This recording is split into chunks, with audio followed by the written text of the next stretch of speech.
get the intro going. Okay, awesome. All right.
Welcome to another edition of the Willy Bragg Show. I'm your host, Willy Bragg, and today we have politics with us. And how are you doing today?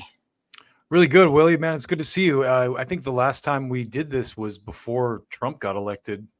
Yeah, yep. Things kind of changed. Yeah, things were different yet the same. So I couldn't agree more. I was thinking about that today because I have a lot of relatives who are like really upset that Kamala lost, and I'm just like, nothing has changed really. I mean, nothing's changed since Ronald Reagan. Yeah. This is the 12th term of Ronald Reagan. I don't expect to see anything. There are going to be some. Well, even when they're all the same, they do provide their own version of bullshit. Every one of them that they have to go and subject us all to. I've often said that I hate any sitting presidents at the Oval Office at the moment. Yeah. It's the thing that I think really gets me is just how controlled our government is by foreign countries, and that's the one thing that hasn't changed at all with the administrations changing. We have, and we never had money for problems at home that we have, but my God, they can cough up money for Zelensky, and they can cough up money for Netanyahu, just like that. I mean, the money is there, Yep. But which is proof they have it. Yeah, and it's not even to build things elsewhere. It's to destroy. It's to destroy people's lives and destroy societies. Our money goes to bombs, and it's really sad. It's just really sad how people, what the priorities are in terms of U.S. foreign policy and all of that. So, terrible. Well, let's hope to see a resurgent anti-war movement. Hopefully, since maybe the shit lives will become anti-war again. That's the one. So, I don't know. Like, my whole take with the election was, look, I didn't vote, but I hoped Trump won for that reason. And I see it happening already. When I wake up in the morning, I'll get on Twitter and I'll just be in bed. Like, it's probably unhealthy that's the first thing I do, but I'll wake up and start scrolling through Twitter. And this morning, there was a lady who was basically, I don't even remember who it was, but she was lambasting people for, all you guys that voted against genocide, I hope you're happy now. And my response was like, yeah, I am happy now, because at least you have to pretend to give a shit about it now that it's not a Democrat at the helm. So yeah, and I expected it to have a lot of people canceling me out like they did in 2016 with my vote for Jill Stein. And people have to understand that I just naturally vote third party for president. I have been voting third party for president for almost 30 years now. And everyone should.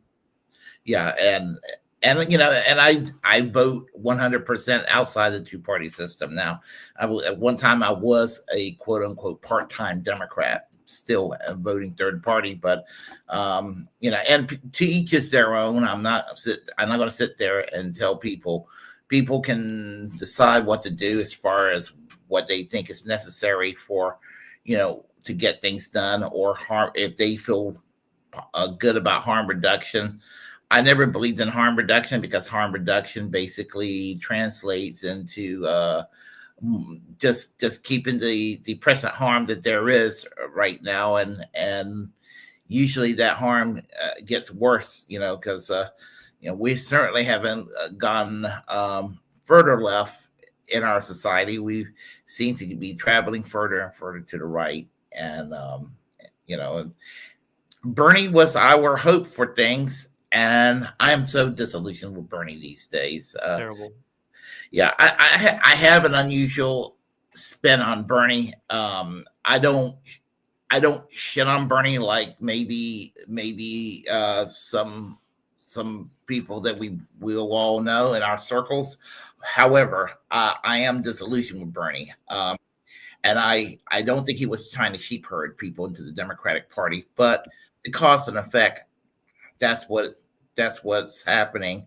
And that makes sense. So you don't think he was intentionally doing that? It's just kind of what happened. It's kind of what happened. Yeah, I can agree with that. I think he's trying to remain relevant, but he should just, to me, I just think Bernie should just shut the fuck up and just serve the rest of his term and then retire like he indicates he's going to do in 2030. It's the thing, what he's doing now bothers me because it's so disingenuous. You know what I mean? Like the way that the Democrats are trying to sell him now, after they completely stomped our movement the first two times, is what really disgusts me, because it's very clearly disingenuous what he's doing. It's like, oh, the oligarchy. It's like, bro, JB Pritzker spoke at the DNC, and now all of a sudden you have something about the oligarchy. Yeah, okay, whatever. It's very disingenuous, and I don't think Bernie has like nefarious motivations. I don't think he's a bad person at his core, but I think he's being used right now because what else do the Democrats have at this point? I mean, and now they're like, oh, now Bernie's cool. Now all the people who, I mean, you remember it, man. I was called a misogynist. I was deplatformed from Twitter for saying something to Chris Matthews when Bernie won. I have a lot of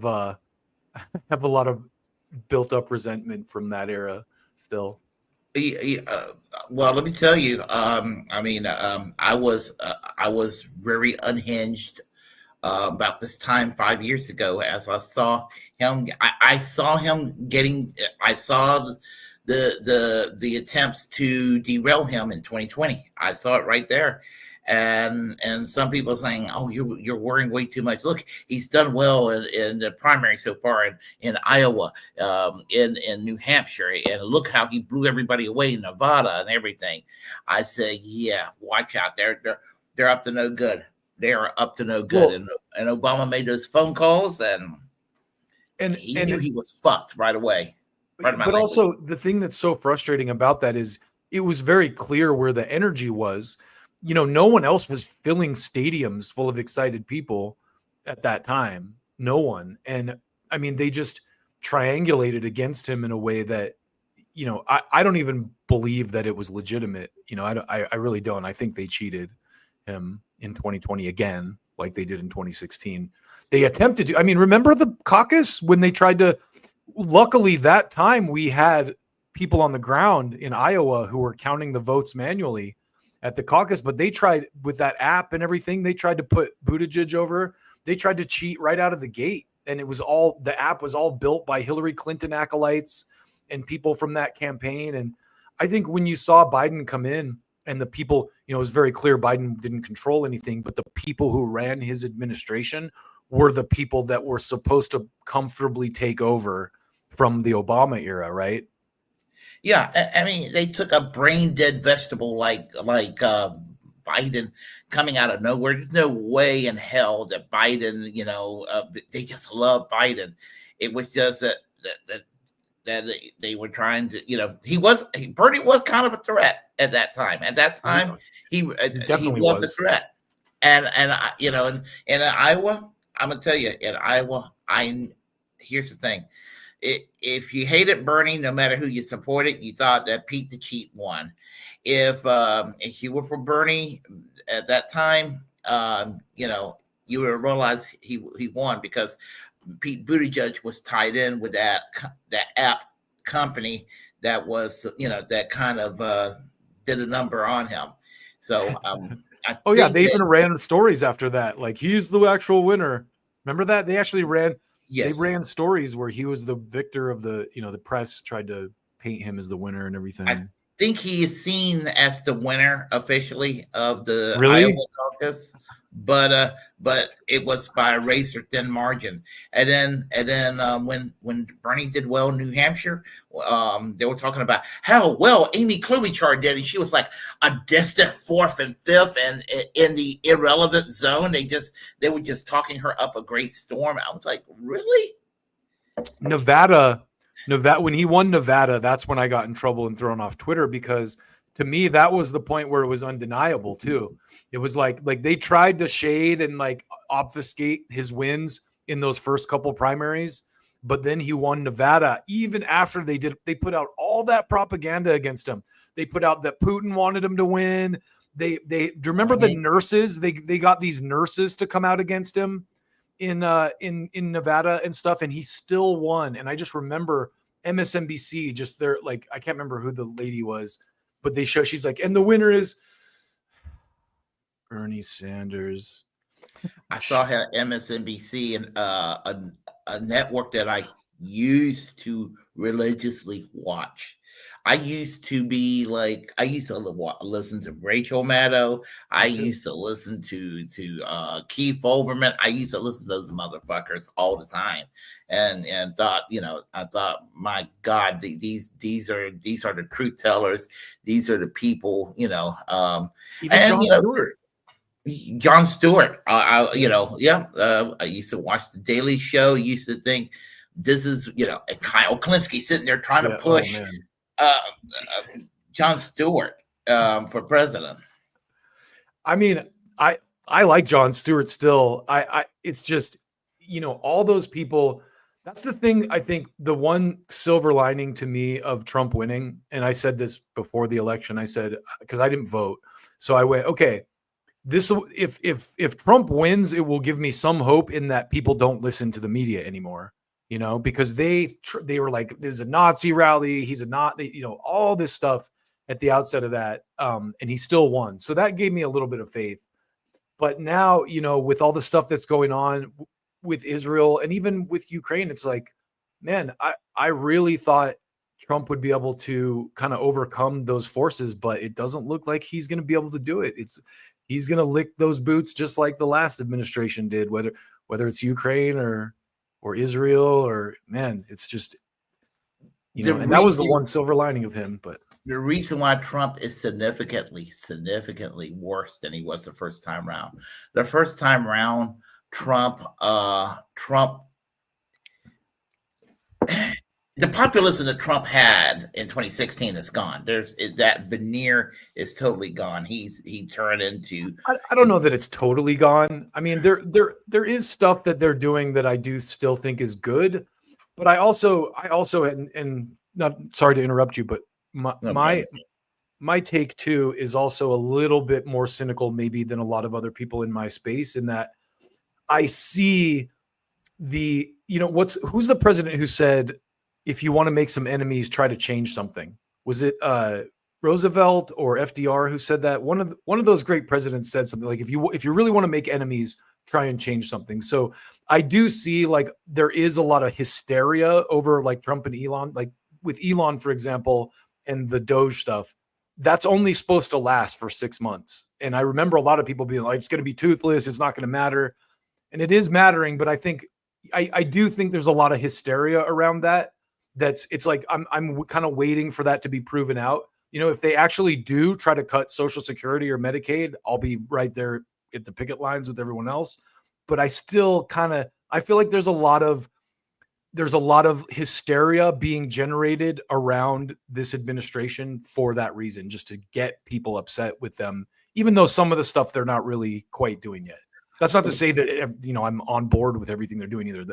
The stuff with Khalil is just a red line. Like that's, and you see a lot of even MAGA voices coming out against that. So that gives me a little bit of hope, but you know.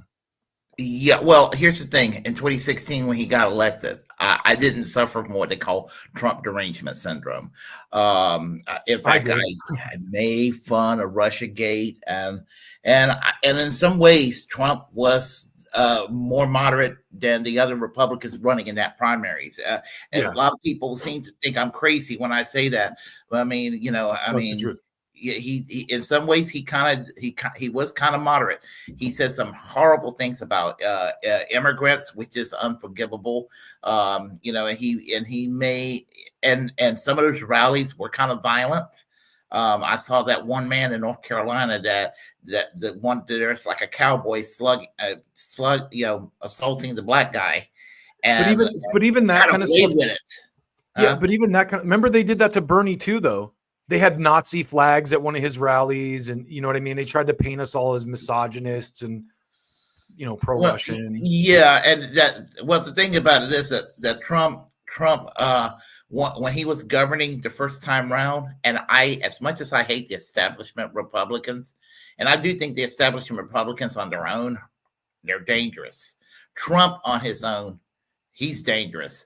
But when it was Trump and the establishment Republicans kind of, you know, having to be forced to work together, I think they both sort of moderated on each other in a lot of ways during the first Trump presidency. This time around, he's got a lot of yes men, and I do think there's something to Project 25, and so I think it's not hyperbole to call it what it is. I mean, it is a form of fascism. Now, fascism doesn't have to mean National Socialism. I mean, you know, it can be ultra right wing authoritarianism, but that's problem, on that note, I think that like a lot of the right wingers conflate socialism with fascism because they say, oh, well, the Nazis were a socialist party. No, the Nazis called themselves a socialist party. That's right. They didn't, they might have, like, I'm not a World War II historian. Maybe they did social stuff that was good for the people. If they did, that's one of the things they did that was probably good. But they were an authoritarian, like fascism is authoritarian. The shit that they're doing with this guy, Mahmoud Khalil, who's basically just protesting, that is flat out authoritarianism. Exactly. There's nothing about this. Yeah. Not charged by the same token, though, look at what Biden did. I mean, they killed a fucking U.S. journalist in Ukraine. No, not even a word about it. They jailed guys, you know, Obama jailed Daniel Hale. It's not unique to Trump. It's just, I'm glad that Trump's in office because since he's in office, liberals are going to be mad about it, where they would ignore it if it was a Democrat. I see what you're saying, but as I said, I made fun of Trump derangement syndrome years ago, and some people think I am now adopting it. I do think he's okay. I can listen to Kyle Kalinske and listen to him and agree what he says. He's a little bit still a little over the top about it, but you know, I think I don't know. I think that he's still on to something. He just think it needs to be done through the Democratic Party. He says the right things. What destroys his argument is that it can be all done inside the Democratic Party. And I'm sorry to break it to Kyle, there's not going to be another Bernie for a long time. And and it's just I don't know. I see dangerous repercussions in our society because of what's happening. Well, I mean, let me ask you this: why, because with the establishment Republican thing, to me, it's like all the worst Republicans have sided with the Democrats now, like Mitt Romney and John Bolton and the Cheneys, and they all endorsed Kamala Harris in this cycle. So to me, there's definitely a realignment, and that goes to what I was saying about I think there is some hysteria, and I'll oppose when it's legitimate, like the Khalil thing. I will oppose. I didn't vote for Trump, but I also I'm kind of like, what, based on the stuff that the Democrats have done for the last, under Obama was George Bush with agreed. LGBTQ and DEI aesthetics, and I hate using that term because I'm not one of those people who's like, oh, DEI. No, I know what you mean. Yeah, there was a need for that kind of those kind of policies, affirmative action, all that stuff. There's clearly economic problems, and I lived in Los Angeles for most of my life.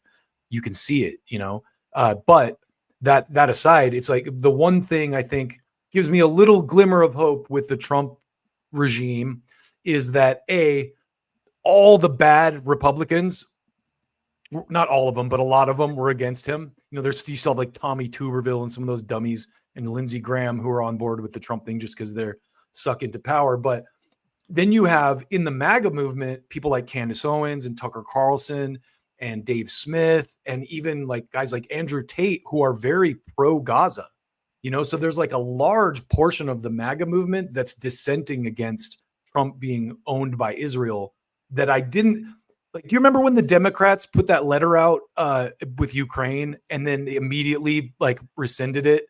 I sure do. Yeah. See, so I at least with the MAGA people, I feel like they have a little bit more spine on this kind of stuff. So that gives me a little bit of hope. But again, I didn't vote for it and I don't condone a lot of what they're doing. Yeah. Well, okay. Yeah. I mean, as far as the one hope I would say the one hope I had was on Ukraine. I have said this. I said as much as I never ever want to see Trump back in the Oval Office, Ukraine was the one area where I think that he would do well. So and I did approve of him berating Zelensky. Yeah, that was good. I approved. I was like, okay, I'm okay. I'm on that one. I'm with him. But I mean, just nearly everything else. I'm not. Now you're right about the rehabilitation of some of the really horrible Republicans. I mean, like Bill Kristol, been rehabilitated to the Democrats. And listen, I am happy that Bill Kristol support transgender rights. I am totally happy with that. But that's not why the Republicans hate him. They hate him because they hate him because of that. But they hate him because he went with the Democrats too these days. He used to be a Democrat. He became a Republican. He's a Democrat again. Let me ask you what you think about my take on this, because this was from Steve Bannon, and I've covered this. You may have seen it, but Steve Bannon did a debate with David Frum in 2016, a monk debate. Have you seen that? I don't think I have. Well, in that debate, it's very interesting because David Frum, the guy who wrote the Axis of Evil speech for Bush, is arguing the side of the liberal against Steve Bannon, and Steve Bannon is arguing the side of populism. And the debate starts with these people protesting Steve Bannon as a racist and all this stuff, hate's not allowed here and everything. And as you listen to Steve Bannon talk, you're like, wow, this guy sounds a lot more like Bernie Sanders than David Frum does. And that debate really illustrated to me the kind of realignment that was happening, where you have guys like David Frum and Bill Kristol who realize hey, if we want to continue our neocon project, we're going to have to evolve and be acceptable of trans rights and like the stuff that common sense, like decent people in the modern era are good with, you know what I mean? Gay rights and, you know, civil rights and all that stuff. And you could see Steve Bannon kind of making the argument that, hey, look, populism is going to express itself one way or another, whether it's via Bernie Sanders left or whether it's via the MAGA right. And the Democrats kind of absorbed the David Frums and the Bill Kristols and stomped populism out of their party, and it took on the right. And it's like there's aspects of MAGA populism I don't agree with, and I've never considered myself MAGA, but there's also a lot that I do agree with, that like some of the stuff like that Trump has done, like taking away security clearance from John Bolton and John Brennan, and that is something I never even knew I wanted to happen, that I'm like, yes, but MAGA still has MAGA is basically and here's the thing: a lot of liberals don't realize MAGA is not a monolith. There are factions of MAGA. You got people like Thomas Massey of Kentucky, who's awesome on foreign policy. I'm not particularly keen on his economic libertarianism domestically, and I don't know where he stands on some social issues. Where he stands is he more like a Rand Paul type? Who's I think so. Kind of a conventional Republican in a lot of respects, or is he more like kind of the eccentric crank, like Vermin Supreme from the Libertarian Party? Forgot about that guy. Big old boot on top of his head and all of that. Where does he stand on the social issues? Is he just basically, we don't know, but you have that faction. You have your paleocon people like your Tucker Carlsons and this whole new lane that she carved for herself, Candace Owens. That's what she found, that lane, and so I think though with Candace though, the thing I like, the reason I think people like her and Joe Rogan are so popular is because they're just honest about who they are. They're not trying to be anything. And there's a ton of stuff I disagree with Candace Owens on, especially her stance on pornography. But I like her a lot. Oh, well, and then you have the core of MAGA, who were basically, your George W. Bush, Dick Cheney types. Who did they support in 2016? A lot of them went with Rubio, Jeb Bush, Ted Cruz, because there was a time people thought that Trump was this secret liberal. I mean, some of the never Trumpers actually hated Trump from the right. And that's a lot of people. Yeah. So, I mean, honestly, let's be honest. The Democrats are hating Trump from the right on a lot of stuff right now. And to your point about Trump not being a secret liberal, I don't think that Trump is a Manhattan socialite.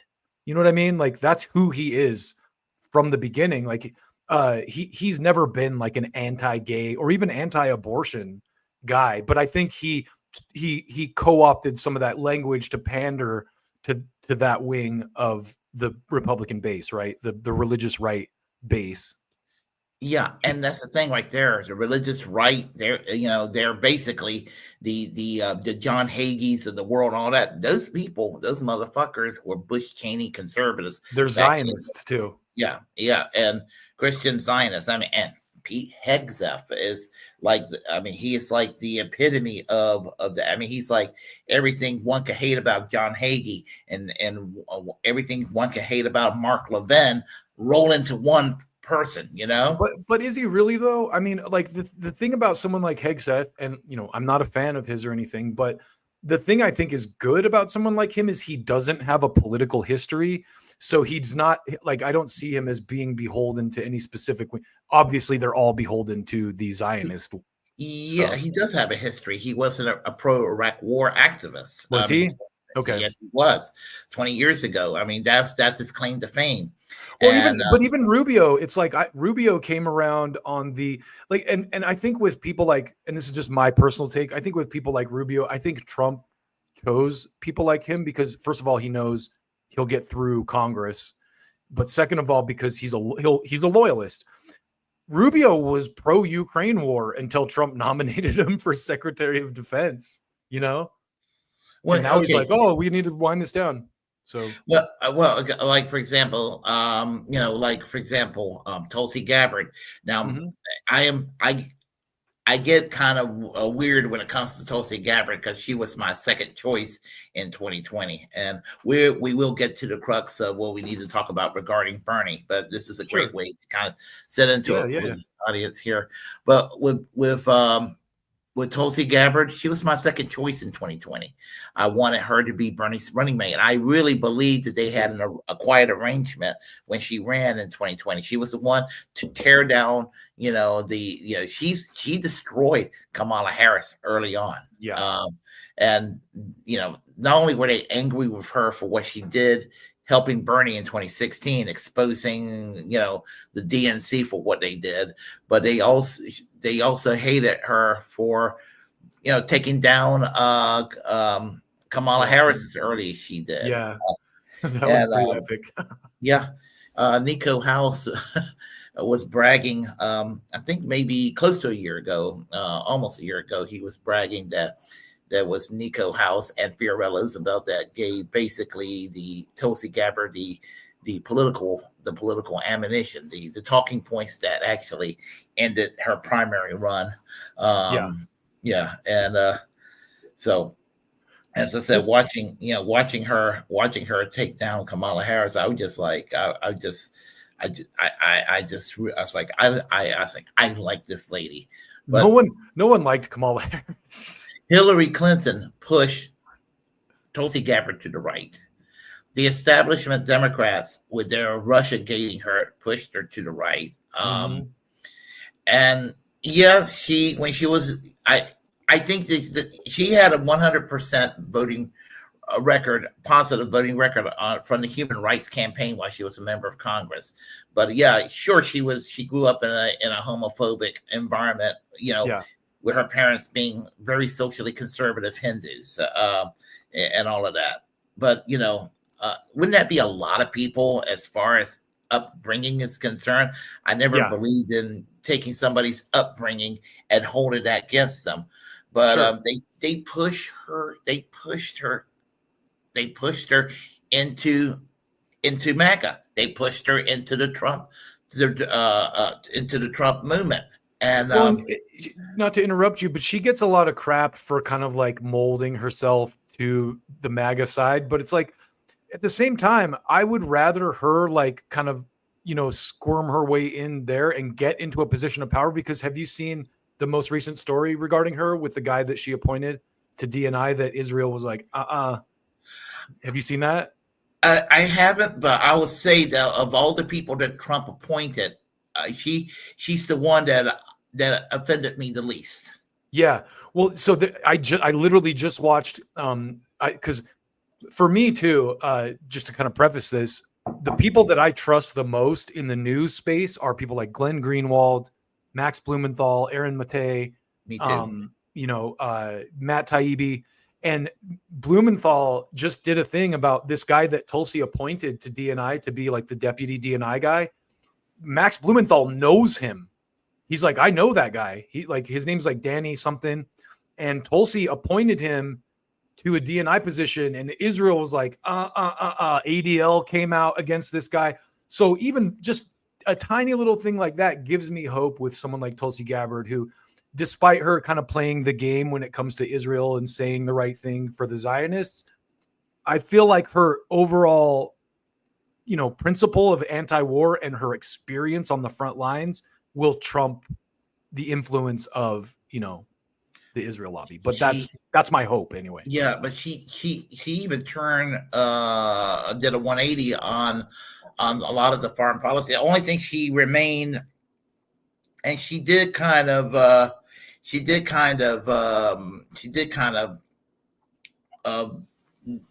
did a little pulling back on things like Russia, Ukraine during the hearings, of course. Sure. but just as I said, just seeing her do pretty much a 180. But what's happened is that it's like the Democrats and Republicans kind of exchanged their people. The Democrats gave the Republicans Tulsi Gabbard, and the Republicans RFK. gave the Democrats Liz Cheney, which Liz Cheney is 100 times worse. I mean, I got zero tolerance for anything with the name Cheney attached to it. Exactly. And I mean, that's just right down low. That to me too, like when Liz Cheney started campaigning with Kamala Harris, that was the point where I was like, there is absolutely no way in hell I would vote for the Democrats this cycle. When they started doing that, and John Bolton I remember the Cheneys, man, they came out so hard for Kamala Harris that it like really astonished me. And Trump actually ran billboards, like ran ads in Michigan and some of those swing states with Kamala and the Cheneys together. And the Democrats want to sit there and go, oh, we lost because we went too far left. No, that's never you guys say that every time. And as you go further and further right every time, that's never the answer. Brianna Joy Gray basically, I think it was on Katie Halper. She said this on Katie, I think it was Katie Halper, about how, Kamala Harris, basically rejected having Bernie Sanders, aggressively campaign for her, but she sat around bumping fists with Dick Cheney and Liz Cheney, and now they're going to put Bernie Sanders out as the voice of the Democratic Party. Yeah, we're all Bernie bros now. I mean, and that's the thing right there. That's basically what we're talking about. I mean, now I because we're going to talk about Kashama Sawant and her worker strike back conference, but regarding Bernie, basically, Ron Falcone was right what he said about the worker strike back conference and the Bernie anti-oligarchy tour that he's been on. I agree with his take that you don't necessarily have to agree with the sheep herding that is likely taking place with the anti-oligarchy tour, but the fact that he's reaching out and motivating the unions to try to get busy, I do think that part of Bernie's sincere in that regard. So that's a net positive. But so is the worker strike back conference. And Sabby Sabs was right about how it's too coincidental. It went on around the same time. It was like it was going on around the same time, when I think that Bernie should have contacted Kashama Sawant and done it in a way which is nonpartisan, and I would have been 100% happy with that. I just think too, though, it's like too little, too late. It's like we tried. Yeah, we tried to reform the Democratic Party, and you guys stomped us every time. And now that you took this massive L, you're going to – because honestly, though, it's like the Lawrence O'Donnell clip that Jimmy Dore used to always play. If you want the party that's closest to you to come closer to your views, you must show them you're capable of not voting for them. So I do think this election cycle was a good first step. But the next step is what Russ and Keaton and Kashama Sawant and all those guys are involved in with the workers' strike back. That is real organizing outside the Democratic Party, and that, more than anything, is what needs to happen if you want to have some kind of a counterweight to what's going on now. Yeah. Because the Democrats I would like to share a video, basically to start off with this. I guess you're familiar with Turncoat Don, right? No, I love Turncoat Don, man. Yeah. Well, here's a video that kind of summarizes what we're talking about here for tonight. So let me go ahead and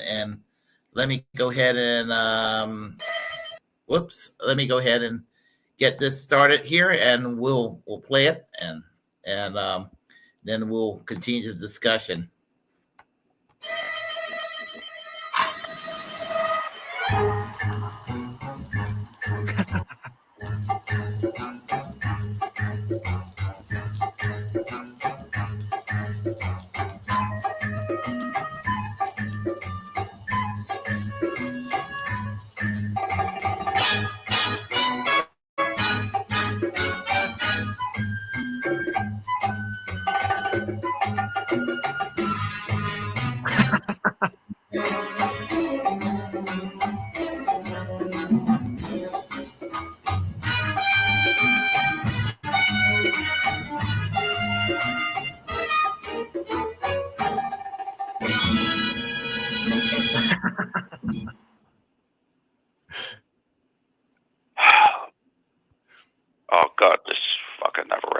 Fuck it all. Well, third party. Yes.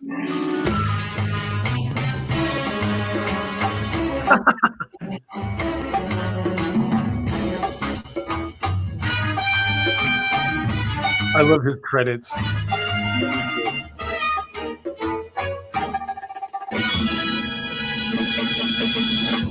This tape will self-destruct in 5 seconds. Yep. So that basically sums up the situation with Bernie Sanders in relation to the Democratic Party, and as I said, to me, it is an utter failure to try to reform the Democratic Party. Yeah. It is, I've argued for some kind of a formation of a Labor Party. I don't mean the Labor Party in the image of Keir Starmer today, but what it meant to be Labor decades ago, let's say in places like the UK. Something like that is needed in the United States. I will argue like the new Democratic Party of Canada will be probably the political party I look to kind of as a model that would probably do well here in the United States. But because I don't think it will, I think that at the best you can, maybe down the road you can get a progressive third party in there. So we'll see. We'll see what happens as far as if the Democratic Party in fact dies, because it looks like the Democratic Party is on borrowed times right now.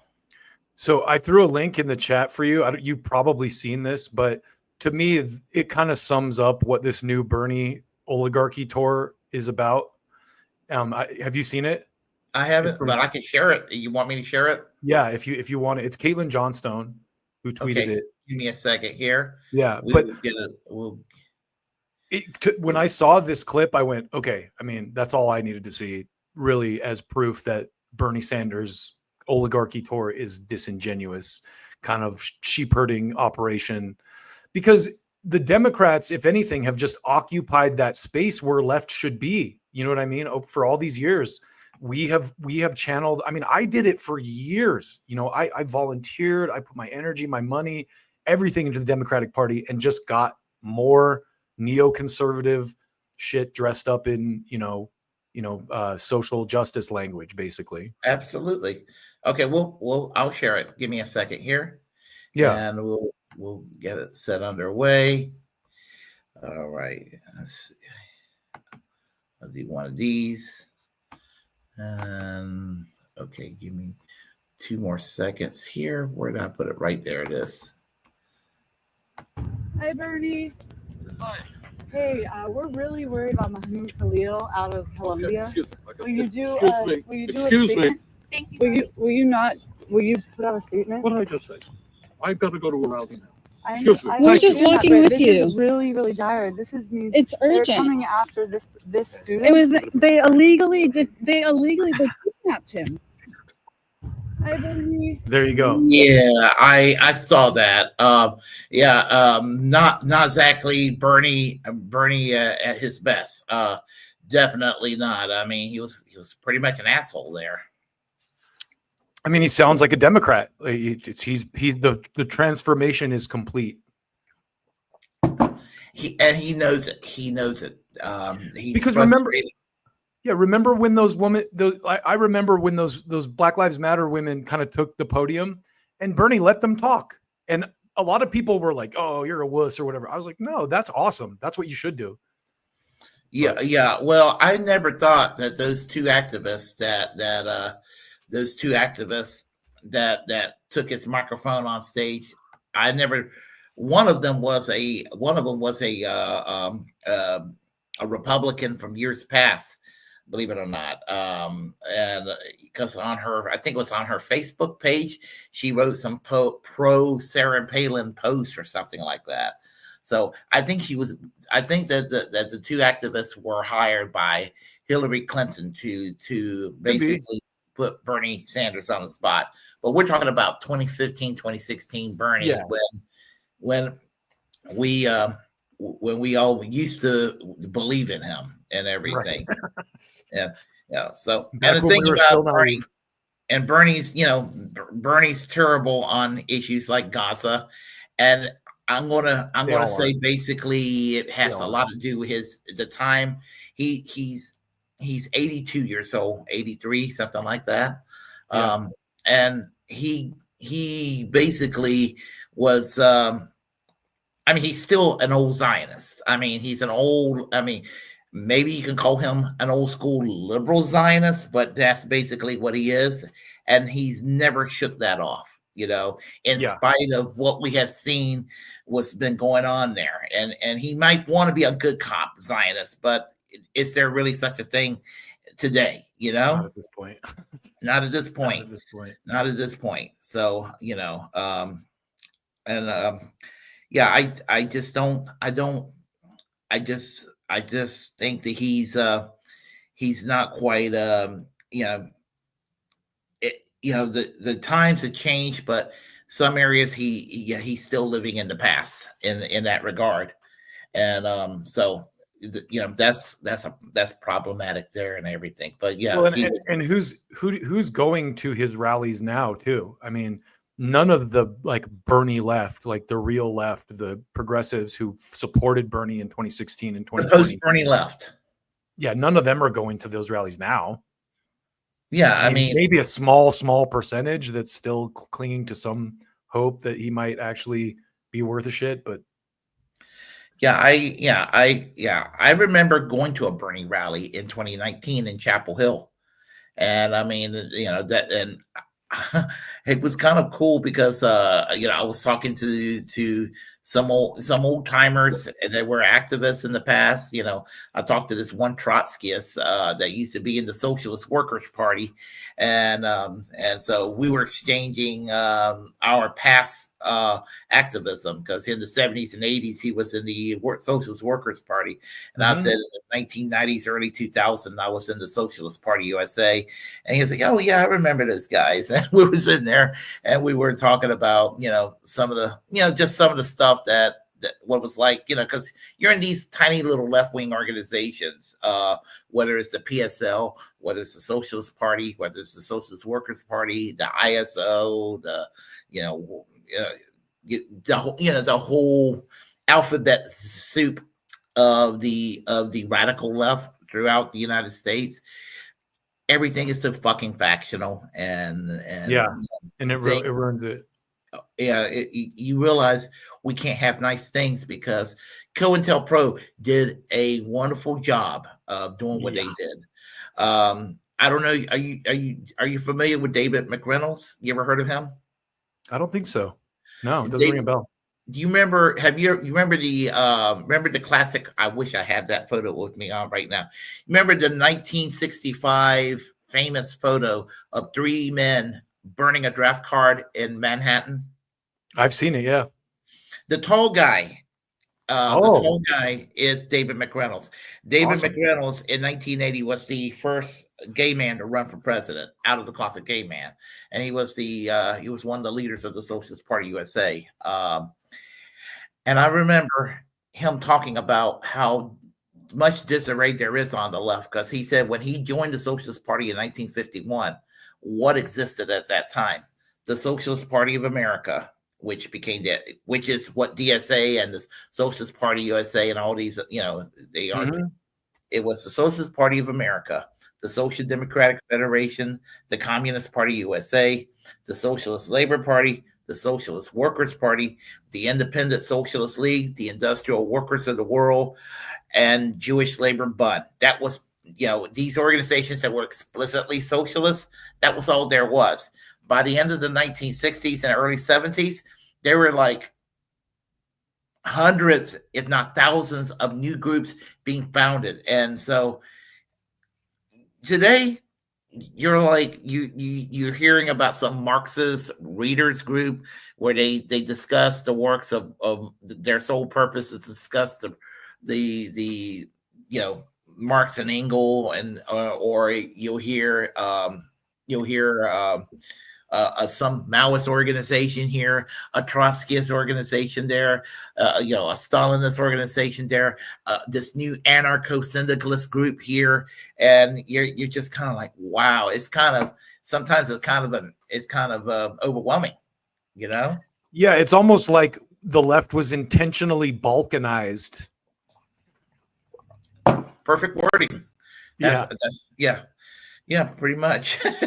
So, just kind of like, I don't know. And then there was some kind of a unity that hovered around 2016 with Bernie Sanders. And it was quite beautiful seeing this. I mean, this was at a time when even on the online left, I mean, everyone from a TYT, Jimmy Dore type, well, he was with TYT at the time.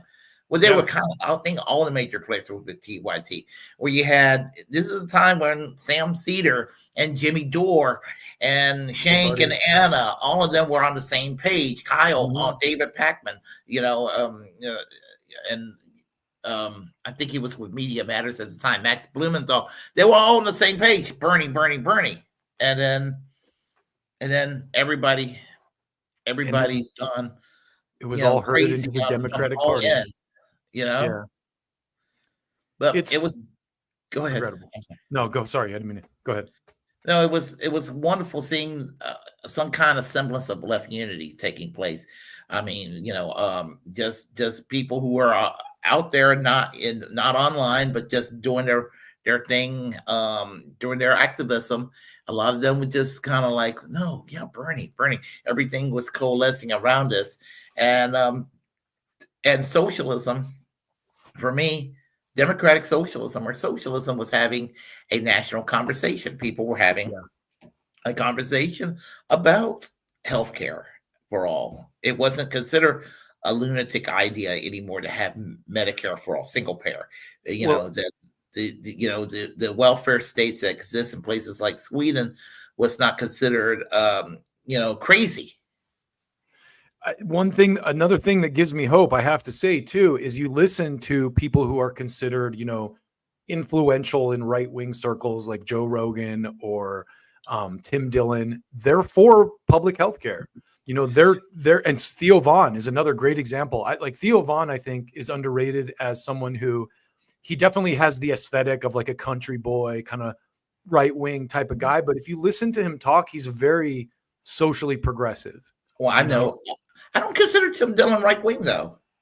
I mean, some people do, but yeah, I don't either. But like him and Joe Rogan had, I believe I played this on my stream a couple weeks ago, but they had this conversation about immigration. And the point they made, I thought, was pretty good, where Tim Dillon said something to the effect of, look, we kind of recognize now that there is a certain level of societal, structure that we need to have. Like, we need to take care of each other. We need to have a baseline so people don't die if they get sick. But in order for us to provide that to everyone, we might have to, shore up the border to make sure that, we can afford to do it. By the same token, the whole, we can't afford that shit. Shut up. We dump so much money into these other countries. It's very clear to anyone with a functional brain that we can afford it regardless. But on the question of the border, it just depends. The problem is you have people that want to literally weaponize the border. Sure. A border in itself is just what it is, a border. But and nobody's saying that there should not be any arbitrary line or what have you. But the problem is the inhumane treatment of people who crosses the border.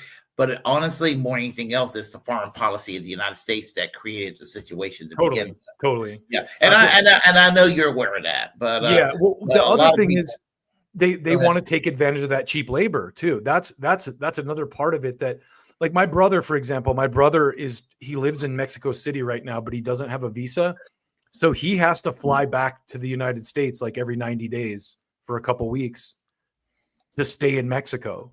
And I'm like, imagine if the reverse were true. I know hundreds of illegal immigrants who they don't have to do that, So it's like that like I couldn't just pack up my shit tomorrow and go live in Spain without a visa. You know what I mean? And work illegally. I mean, Well, I might be able to pull it off, but it's so like that side of it. I think like our borders are intentionally like that part of it. I think is real. That it's like it's intentionally open, not for the good of humanity, but because the lobbies that run our government benefit from the cheap labor. well, I'll tell you this. I love the president of Mexico, I Claudia do like Sheinbaum. her. Yeah. I mean, she basically made Trump back down on these silly tariffs. And I'm a protectionist. Don't get me wrong. I do favor protectionism, but it's this jingoistic sort of nationalist style protectionist policy just for the sake of it without actually thinking things through. That's what I felt like happened. I mean, like when he did these steel tariffs on China back in 2018 or what have you. It was there to protect Americans. It was a little more thought out back then, but it's like he's taking the hits that was in his favor from the first term, and he's being he's sort of behaving sort of like the Las Vegas era Elvis, basically, in terms of policy. That things that the response and his demeanor and his that's not the right way to put it.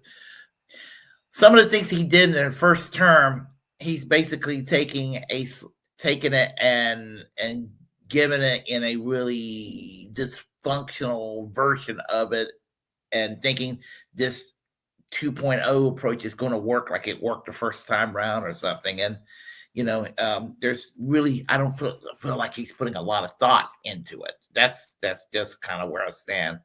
Yeah, I think with the tariffs, I'm kind of on the fence with that because I'm one of those people who lost my job. I had a good corporate job in 2022, and I couldn't get another one after. I still haven't been able to get another job like the one I had. So with the tariffs and stuff, like just to give you an example, someone said something about the markets the other day, and I'm like, honestly, the market is just like rich people's feelings. Let's be honest. Like that's really what it is.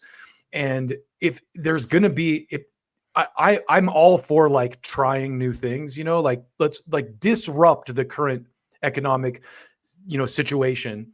And I think the one thing about Trump, for all his faults, he's kind of uniquely equipped to be a disruptor in government where, it's like we saw with Bernie Sanders, as soon as the knives came out, he backed down. But Trump has, the gall, the gumption and the ego and the resources to stand up to those knives. You know what I mean? Like whether it's legal stuff or whatever. So I think with the tariffs, it's like, what I see him doing is maybe experimenting a little bit, which to your point, but also I'm like, let's see how this falls down, because, a change is good. And it might, the powers that be, the market forces are going to be pissed off about it. They're like, no, we've always done it this way. This is how we're going to do it. And, we're going to sow discontent if you try to change it. But I think, as the results start to come in, there's something to be said. Like you saw, for example, Apple came out and said, we're going to invest $500 billion in factories here in the US. So it does seem to some extent like it might be working, where if you start charging these companies for outsourcing their operations, they will bring them back because it's what makes sense. So I think with the tariffs, I'm a little on the fence about it. I don't think it's necessarily good, but I also don't necessarily think it's bad. I think that there's the powers that be are going to push back on any systemic change like that really hard. So it might take a year or so for us to feel, for the public to feel the good effects, if there are any, or the bad effects. Yeah. Well, we'll see what happens. I guess that's all we can do right now, to see what happens, because right now anything that is considered the left is basically we don't know what the hell to do right now, because I mean even the Democrats, who are supposed to be vaguely representing a left position, They're still trying. They're not in the clutches of power right now. So Trump is in the driver's seat. So yeah. And so they deserve that loss of power, but I don't think they're playing it well either to win it back. But again, it's like I think that if like probably the best thing that's happening right now is Thomas Sawant and the Workers Strike Back movement, because at the end of the day, the thing that the left needs to realize is fuck the Democratic Party. They are not going to help you. They've proven time and time again, they are an entity. They're a right-wing corporate party that's there to stomp you out. And so just investing any of your energy into anything the Democrats are doing is a waste of time. And I don't say that because I hate the Democrats, even though I do. I say that because of precedent. Like they've done it time and time again. I've experienced it, I experienced it too from the early years when I was in college. Even my tiny Democratic Party crew on campus that I was a member of were DLC style New Democrats. They thought that Bill Clinton was a rock star back then. Well, and think about this. Think about this too. Now, after delivering a massive L to the Democratic Party, the left has real leverage. Going into the next election cycle, if guys like Keaton and Russ and Nick from RBN and all these like real left organizations rally around and build up something like the Workers Strike Back Party, that's a huge block going into a next election that can win policy concessions, where they can say, look, Democrats, you do X, Y, or Z, or we're sitting out again. And so now I think giving Trump the reins for 4 years can only benefit the actual left. Well, but let's hope that that we're not seeing a repeat of 20 years ago, because one of the most depressing elections of my life, two of the most depressing elections of my life was the 2002 midterms and the 2004 election with George W. Bush, because John Kerry. Democrats were supposed to win back a little bit in the midterms, because usually the opposing parties, if they don't take over the House and the Senate, they usually still gain some seats. And the Democrats lost seats in the 2002 midterm. And the Democrats continued to lose seats when Bush was reelected in 2004. And so, because people were believing weapons of mass destruction, that Saddam Hussein was in bed with Osama bin Laden, because most Americans are ignorant when it comes to Middle East policies and what have you.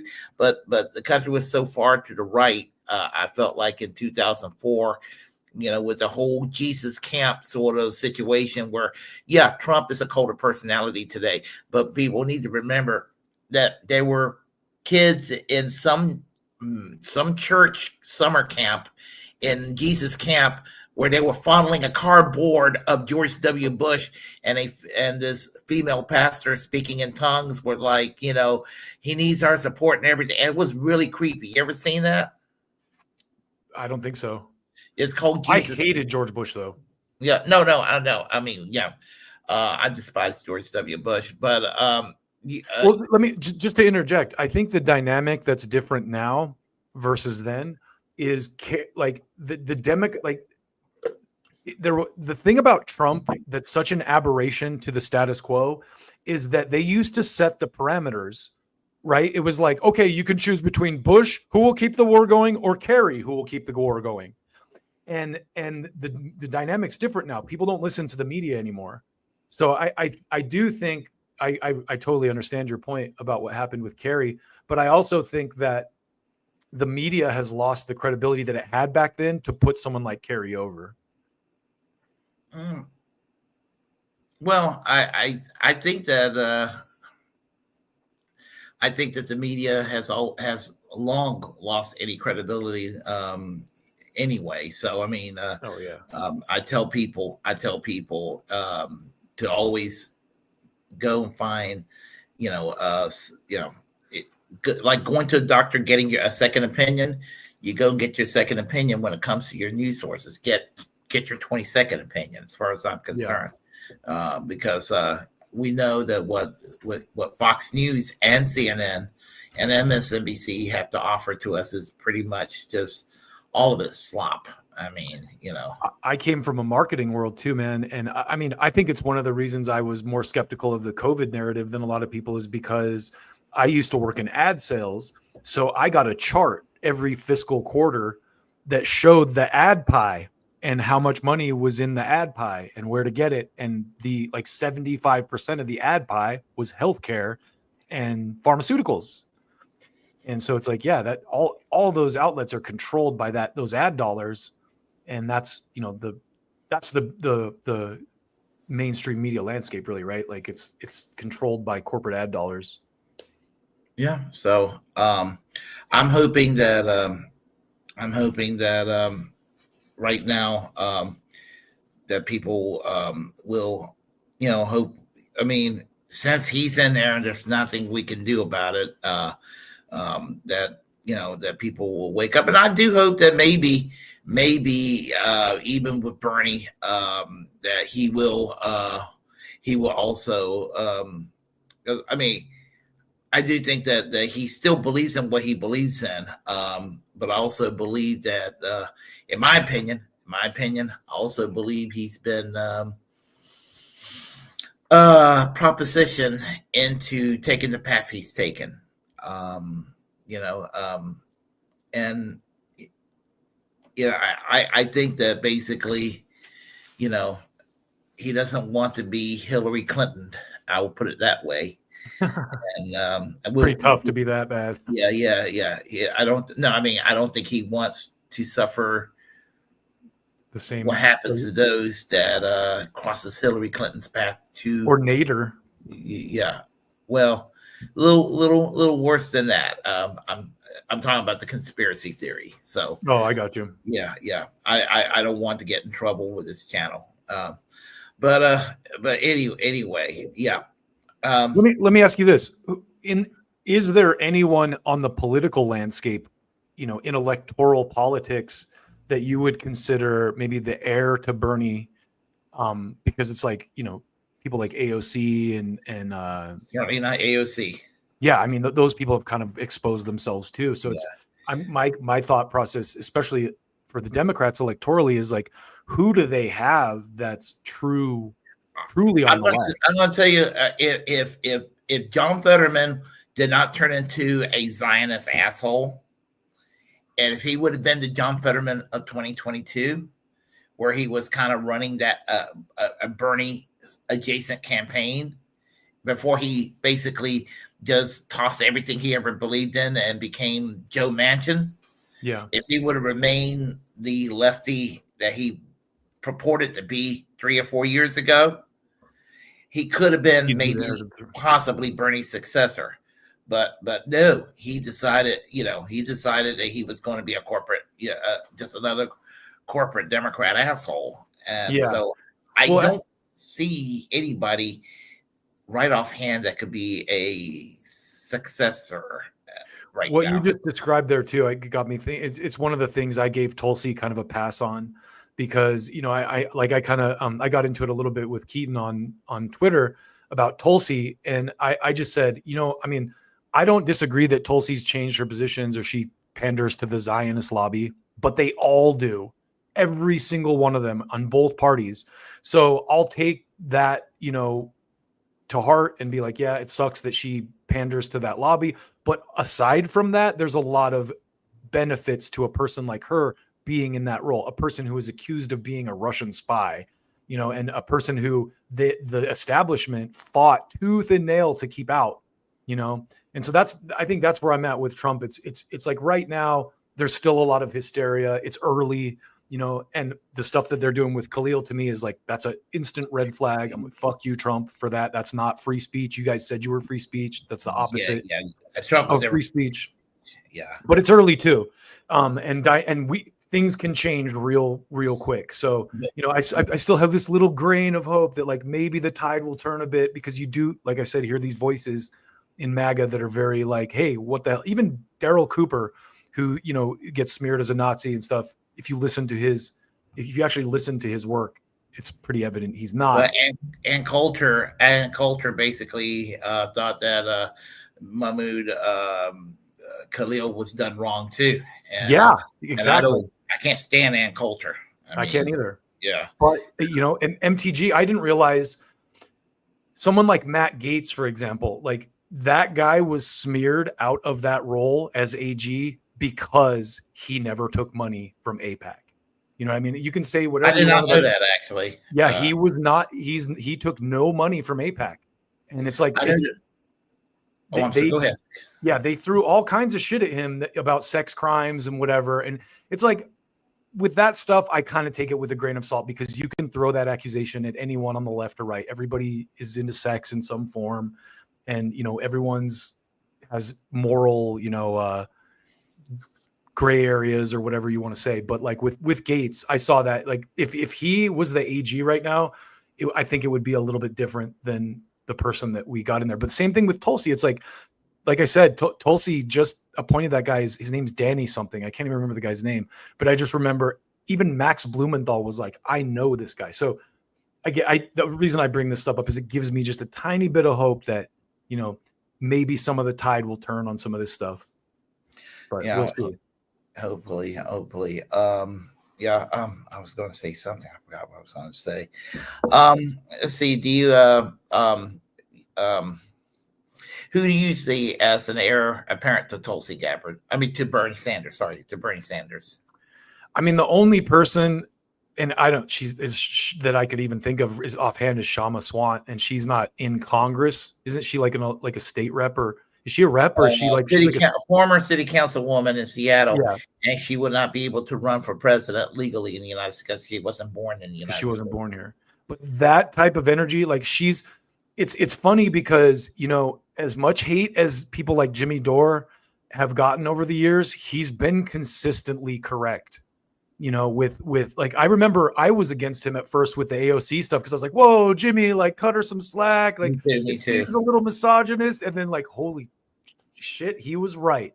And Misty, Sarcasm Stardust, Putin's buddy Misty, who's she's another one who just a Twitter face, you know, that I know, but like has been consistently what's the word I use? Militantly skeptical of all this stuff. And it's like, that's what really you have to be.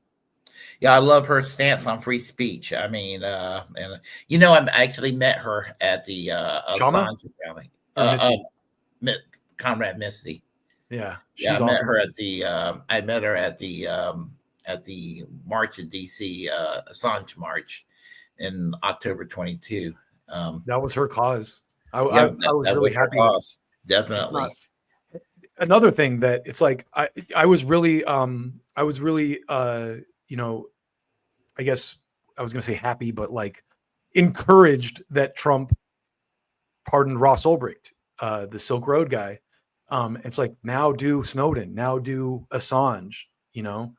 Well, I settle for Assange being a free man. I mean, yeah, at least he's free, but still fully pardoning him. But the fact, I'm grateful. In fact, that came out of fucking nowhere last year when that happened. I had to pinching myself to see, am I dreaming? Yeah. One of the very few things I will give the Biden administration credit for. It's like with Obama. Like Obama, there was so much stuff that Obama fumbled on, but he did pardon Chelsea Manning. You know, so that, these guys, there's every once in a while they do something, broken clock, right? Like every once in a while they do something right. Yeah. So freeing Julian Assange is one of them. And I would say, you know, and even on the economy, the National Labor Relations Board did tilt in a direction that it has not tilted in decades, and that's gone right now. You know that Trump is not going to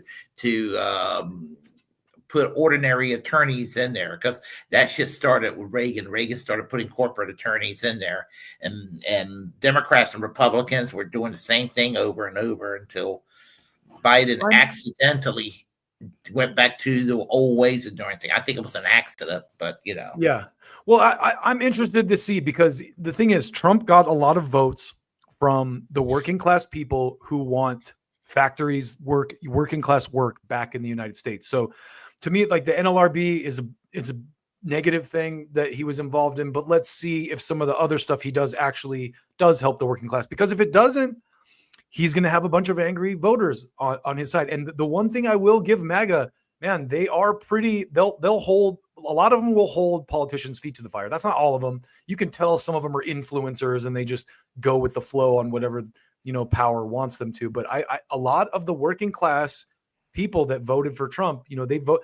Do you remember in the first election, the Michael Moore thing, where he did that thing where he talked about how he's like, I live in Michigan, and Trump came down here and stood in front of the fucking GM, the rundown, the closed down GM factories, and said, I'm going to put tariffs on these foreign cars, so it's going to cost them just as much money to make it somewhere else as it does here, and it's like that type of rhetoric, and it's a massive thing to do, and the pushback and the hysteria around any kind of change like that is going to be massive. So that's one thing where I'm kind of like, let's wait and see a little bit, but I'm very cynical as well. Trump is a rich guy, fucking, surrounded by rich people in his ear and Zionists. So we'll see if his better angels, deliver on some of the stuff that he promised. Yeah, but he's a politician at the end of the day. So that's the thing right there. But I agree with that. But also he's clearly not one of them, in the sense that they did so much to keep him out of there. You know what I mean? I can't believe that they would have gone to the lengths that they went to like get him out of the race if he wasn't some sort of threat on some level, but maybe I'm wrong about that. I hope I'm not, but I could be. I actually remember watching, are you familiar with Jen Perlman? Yeah. Yeah. I like Jen. I've seen her on your show a couple times. Yes. She's been on my show a few times. She and Peter had Keaton and Russell from Due Dissidence on their show, on their podcast, Generational Change. And Russell did turn out to, one of the few times he turned out to be wrong on something, but it was still funny what he said. He said something about, they will not allow that man back in the White House. And he said they will do whatever it takes. They will put a dead hooker in the hotel room with him. They will whack. Yeah. And I was just like, whoa. I share that sentiment. I did not think it was going to happen. I was. Yeah. But my take too, leading up to the election, because I have a lot of, relatives who are very strong Democrats and were very upset. But I said, you know what, I'm going to sit this one out. And to me, if Trump wins, I'll see it as a good thing, because I'll know that the public kind of doesn't listen to the media anymore. So that's a good sign in the right direction. But also if Kamala wins, it'll be good for women to have a woman president. And, so I was kind of on the fence either way. But given the circumstances we have today, it's like we got to, like Rumsfeld said, you go to war with the army you have, not the army you want. So my response to most people when the election happened, and it would have been about the same with Kamala Harris. I was neither upset nor gleeful about it, because I voted for what I wanted in 2024. In 2024, I voted for Jill Stein. As I said, and when I vote for somebody, I vote based on policy, not whether they have a chance of winning or not. And how you should do it. And that's how I think people should do these things, because vote your I conscience. know that voting for pragmatism, and my battery's running low here. Voting for pragmatism is not the answer, because I've seen it used over and over again for decades. Actually, if you hold on, I'll let you talk to the audience. I need to go and get my power cord right now. Okay, cool. Okay. Yeah.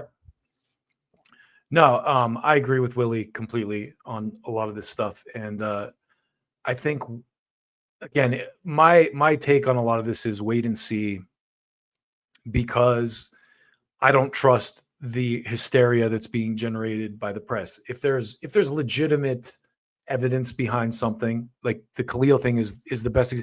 Here's what I will say, while Willy's fixing up his computer. I am very disappointed because I was very excited when JD Vance gave that speech in Europe. And if you've seen the 60 Minutes thing with Germany, oh my God, they're like, they flat out ask these people, is it a crime to insult someone? And they're like, yes. Yeah, no, it's not. And so I'm really disappointed with the stuff that's going on with Khalil, because it's just, it flies in the face of all the great, kind of groundwork they laid for free speech administration. And it sucks. It's sad to see it. Yeah, I'm back. Yeah. Well, I mean, free speech is a very important issue to me, and I mean, it's just one of those things I've always, as far as the identity, what it means to be on the left, free speech was part of that package when I bargained for it decades ago. I mean, first radical group I've ever joined was the ACLU. They're not that radical anymore. In fact, no. I've been very disappointed with them in the last few years. But, I mean, they still do relatively good work. They still do some good stuff. Yeah. But they did fall too much into we're going to do whatever it takes for whatever bullshit reason to be part of the resistance. Now, as far as the resistance is concerned, and I wish I had that clip. Are you familiar with Trailer Park Pundit? Oh, yeah. Chanda, yesterday on her show, she basically said that we resist Trump, but we're also not going to ally. I mean, I'm paraphrasing her. We're not going to ally ourselves with these resistance liberals because they don't have the solution either. We are the real resistance. People like us, and what I call the real left. That's the real resistance, not the pink pussy hat liberals, and I will never be caught dead wearing a MAGA red hat either. And the thing is, you can't actually oppose MAGA and the pink pussy hat resistance people and be consistent. And some people think you can't, but yes, you can. Well, just to go back to the hysteria thing, right? It's like I got in this argument with my cousins during the election because they're like, we have to vote for the Democrats for abortion rights. And I'm like, are you kidding me? First of all, they didn't codify Roe v. Wade. But second of all, abortion is legal nationwide right now. And the conservative Supreme Court voted unanimously to uphold it. You can order in any state a mifepristone, which is an abortion drug, online, discreetly, just like you can order Viagra. And the court case that came in, I think it was April of last year, was actually conservative states challenging the company's right to sell those pills in their states, and they lost. The Supreme Court, even Kavanaugh, said, hey, look, if you're religiously not into that, you don't have to prescribe the pill, but your religious beliefs don't extend to stop them from selling it. So it's like that kind of stuff. There's like all this nuance that gets lost where it's like, and the Democrats are using, people that are misled or misinformed as a cudgel, and it's like, wait a minute, if you're voting on abortion rights, that's not a smart thing to vote on because you haven't lost your abortion rights, Well, I will say this much about abortion. I don't think a lot changed when they overturned Roe versus Wade because they've been chipping away at Roe versus Wade for many years. I mean, and even prior, Roe versus Wade was just the court decision for 73 that was still officially standing on paper, but it really wasn't. It was really thinly veiled. The United States basically started to look like. We basically look like 1972 before Roe versus Wade was the law of the land, because by the early 70s, I mean, many states were already, doing, legalizing abortion and everything. Here's a little quiz for you. Do you know what was the first Southern state to legalize abortion? Texas? North Carolina, North Carolina. Oh, okay. 1968. Wow. Yeah. Well, and I think my thing with the Democrats is this too. It's like, if they really believed what they say about abortion rights, they would have codified abortion rights. They don't really believe it. They know they can use it as a cultural issue to run on, which is why they didn't take actually like hard action on it, because they thought, oh, we'll be able to use this as, or like what they did with the Supreme Court justices, where it's like, oh, we want Hillary to appoint the next judge or whatever, so we're going to let RBG die in office, and then Trump gets elected and is able to replace her. It's like, that's the kind of shit that pisses me off so much about the Democrats, that it's like they don't deserve my vote and haven't for a long time, Yeah. Yeah, exactly. As far as the same-sex marriage is concerned, there's a danger that the Supreme Court could overturn it. But the one good thing about it is that the Respect for Marriage Act is the law of the land, which means that even if the Supreme Court overturns same-sex marriage, the states cannot ban it because it's a federal law. It's a federal law. They did one area with the Democrats, and actually I'm going to give some Republicans some credit for this, that pretty much the Democrats and a handful of moderate Republicans went along and decided to support the Respect for Marriage Act, and it became the law of the land. And I did not. I mean, it was Clinton who did DOMA. Exactly. I found out. I was pleasantly surprised to find out that the Church of Jesus Christ and Latter-day Saints and Mormons were in favor of the Respect for Marriage Act. That's good, because I remember when I lived in California, the Mormons put up opposition. The Prop 8 thing back in the day. I remember that. Yes. Yeah, but I will say this too. Did you know Trump's which guy is it? He has an openly gay guy in his cabinet. Bessent. That Scott Bessent guy is gay, openly. Okay. Oh, I mean, yeah. No, I don't. And I'll say this. And this is not me saying Trump is great or whatever. I'm not saying this, but I will say this mildly in Trump's defense, that the worst aspects of the anti-LGBTQ agenda that's coming from the Trump administration, the first time round and this time round, are not coming from him himself, but it's coming like the first time round, it was coming from Mike Pence. Mike Pence was the one that was, doing all this bullshit against that community. And Trump chose him to get the religious right vote back in that day. I do think too, if you look at the parties have changed a lot. I do think that the modern Republican Party, I don't know, even like my cousin who was like super MAGA, they're not anti-gay. They're like fine with it now. You know what I mean? I think a lot of that, because it's been so normalized, I think a lot of that old like bigotry is gone from the party. There are still the Tommy Tubervilles and the like old school religious writers in the Lindsey Graham who's probably secretly gay himself. It's all those guys. Yeah. Well, Lindsey Graham, he ain't fooling anybody. Right. It's South Carolina's most well-known secret. I remember, what was that guy's name? The Idaho guy who was like tapping the guy who got busted trying to get the gay. I know who you're talking about. Yes. Is Larry something, but it's like that's always been the character. Larry Craig. That's exactly it. But then you have great Republican thinkers like Andrew Sullivan, who are openly gay and have been for a long time. So I feel like there's a much larger openly gay demographic in the Republican Party now, and it's really the fringes that are anti-gay at this point. Yeah, but and they do make a lot of noise. It's true. They make the most noise. Those people always do. They always scream the loudest. The people with the small, this couldn't agree more.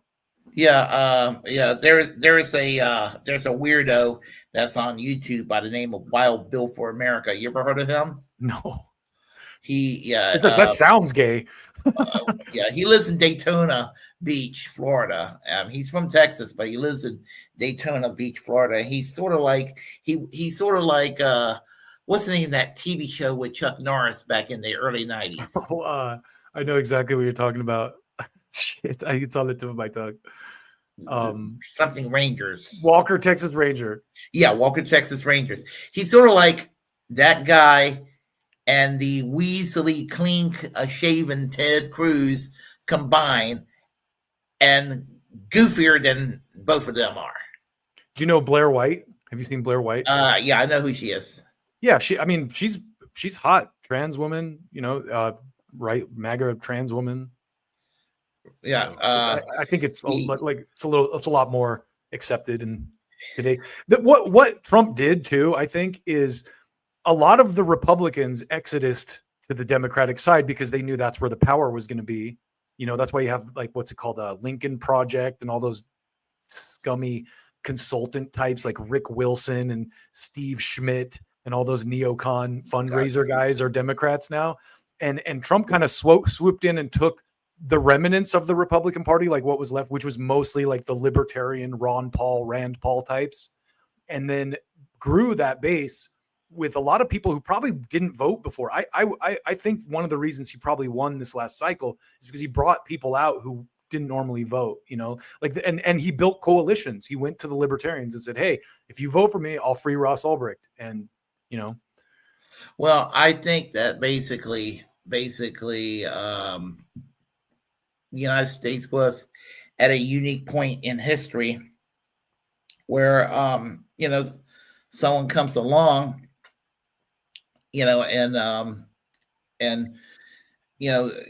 United States is kind of at a crossroads right now,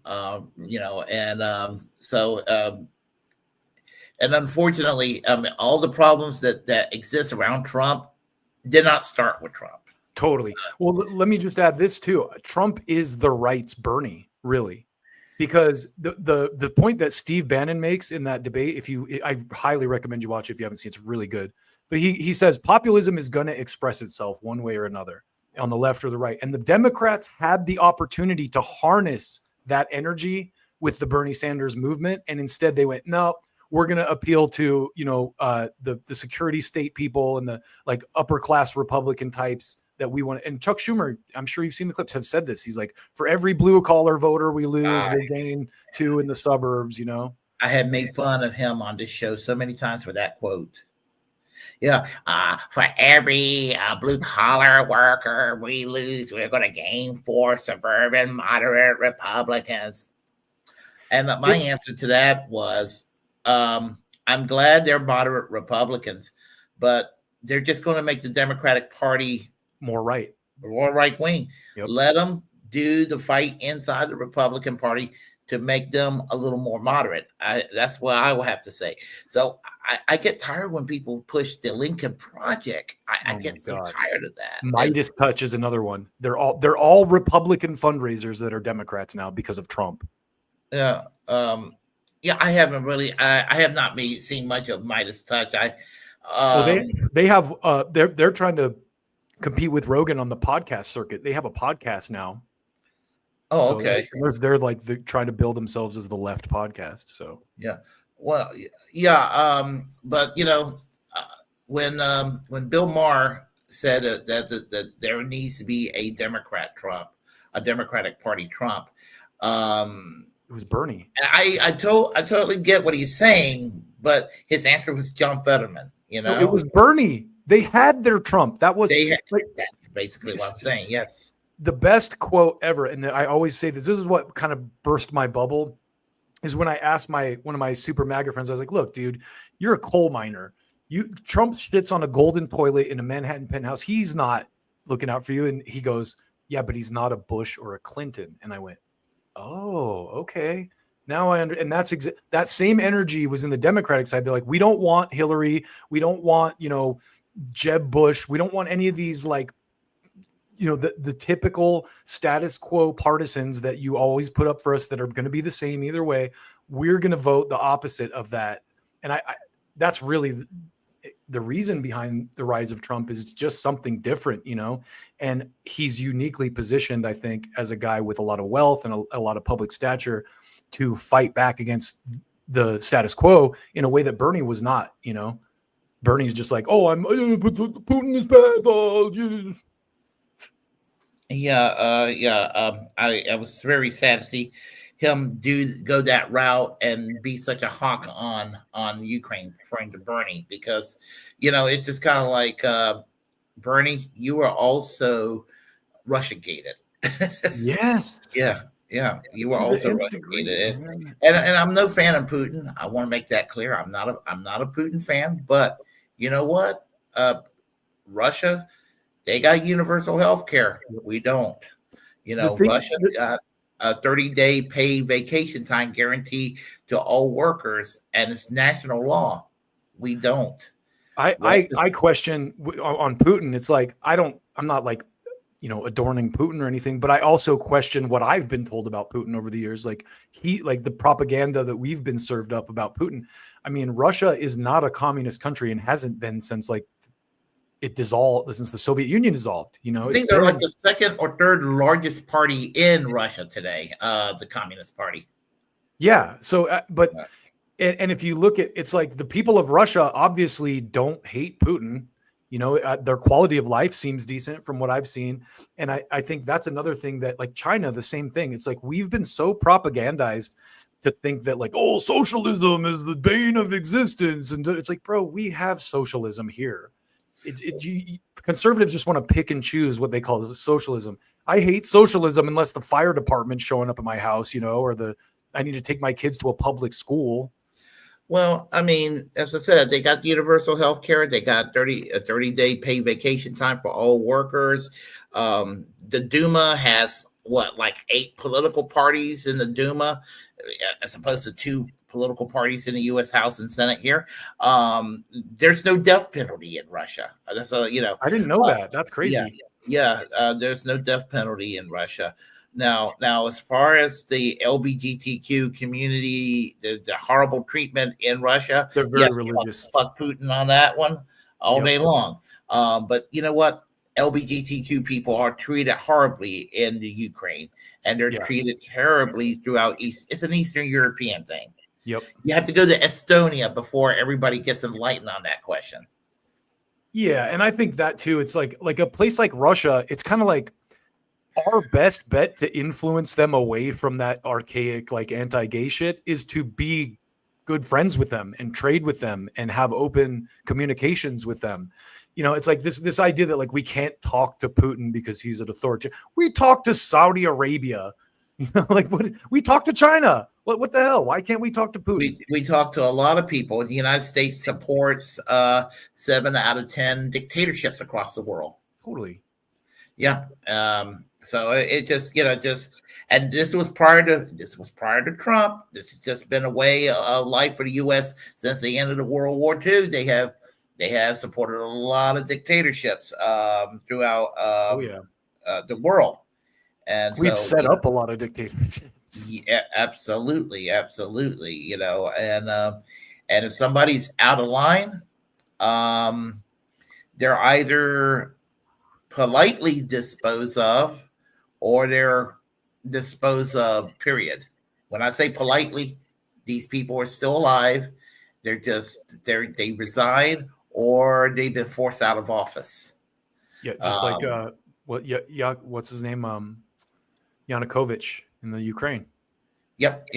And I mean, and you look here in the Western Hemisphere, what the United States did to Salvador Allende in Chile, what they're doing today in Venezuela. Romania. Have you seen, we literally just nixed Romania's election because they didn't like the candidate the people chose. Are you familiar with Norman? I think is it Neil Kirk? Norman Kirk. I think it's Neil Kirk. Neil Kirk, I believe is his name. Are you familiar with former Prime Minister Neil Kirk of New Zealand? No. In 1974, he mysteriously died.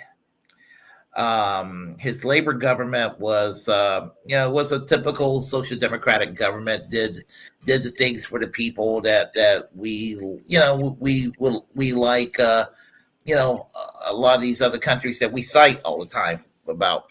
But he did not like the nuclear weapons testing in the South Pacific, and he was pretty damn loud about it. And he was mysteriously. A lot of people say he was poisoned, and a certain three-letter agency in the United States that likes to cause trouble around the world might have been the reason why he might have been poisoned. Yeah, I believe it. The thing that makes me the most upset about all this stuff too is that I do think the United States is a good country. I do think the people here are great. And I think that we could be a dominant force in the world by just being good people and letting it's like we're talking about all these communist countries, and the line in the US is like, oh, communism's bad, it never works, socialism never works. So why do we keep invading countries that elect their own leaders and thwarting them? If it doesn't work, it's going to fall apart by itself. But for some reason, we have to, go like you're saying with this New Zealand guy. It's like we have to get in the mix, and in Ukraine, in Romania, in whatever. Did you happen to watch? What do you think of Ian Carroll? I'm not familiar with. I know who he is. I have not been. I don't really follow him. So on Rogan, and again, this is another thing that gives me hope, because I know that Trump and his people listen to Rogan and listen to Theo Von, but Ian Carroll on Rogan, he was talking about Guatemala and what we did in Guatemala, because the president of Guatemala wanted to give the oil rights back to the people and distribute them among the people. And so we overthrew that government and replaced them. We fucked up Guatemala. And that's one of the reasons there's a lot of Guatemalan migrants coming up here. But Ian Carroll was making a case for socialism to Joe Rogan, and Joe Rogan was agreeing with him. Like, yeah, that seems like a good thing to do. So, he got unfairly smeared, I think, because he talked about the big no-no in the Middle East on Joe Rogan and expressed not anti-Semitic views, but, views critical of that particular state. And so instantly people are like, he's an op, Qatar's paying him or whatever. It's like, no, dude. One thing about that certain state in the Middle East, the one optimistic thing here in the United States is that it used to be political suicide, just any pushback on the country. Yep. You were smeared as an anti-Semite, and it ended your political career, and you were just canceled beyond all measure decades ago. Even 10 years ago, it was kind of dangerous. Now, in spite of what happened to Mahmoud Khalil, it doesn't have the sting that it used to have. No. And I make it clear. I make it clear that what Israel is doing is absolutely criminal and evil against the Palestinians. And I will criticize Israel all day long.